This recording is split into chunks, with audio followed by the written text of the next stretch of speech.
Hi guys! Today's video ay gagawa nga pala ako ng salad. So first step ay hihiwain ko nga muna itong kamatis. Itong salad nga pala na gagawin ko ay ito yung may kasamang boiled egg. Pagkatapos nito ay maghihiwa nga rin ako ng sibuyas. So yung sibuyas ay depende sa inyo kung mahilig kayo kumain ng sibuyas or kung sanay kayo kumain ng ganitong hilaw na sibuyas. Pero ako nilalagyan ko dahil mas malasa siya kapag merong sibuyas. And then, iniwan ko na nga rin itong mga lettuce. Saka ko isinama dito sa may kamatis. Then, ang susunod ko naman na gagawin ay babalatan ko nga itong pipino. Pagkatapos ay hihiwain ko na nga rin.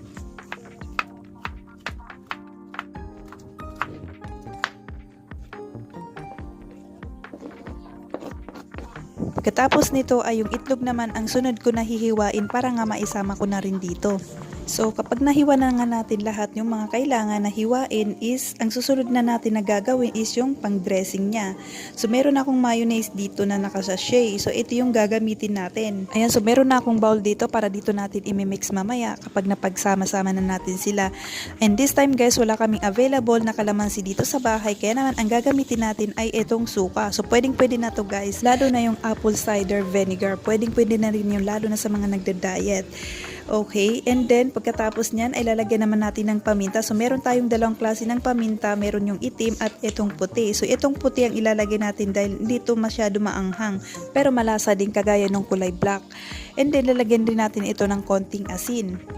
I-make sure lang natin na hindi sa sobrang alat dahil pagka sobrang alat ay baka hindi natin makain.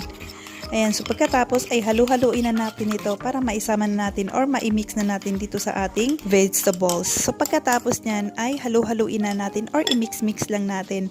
Pagkatapos ay ready to serve. Pwedeng-pwede na natin itong kainin. So hanggang dito na lang. Thanks so much for watching!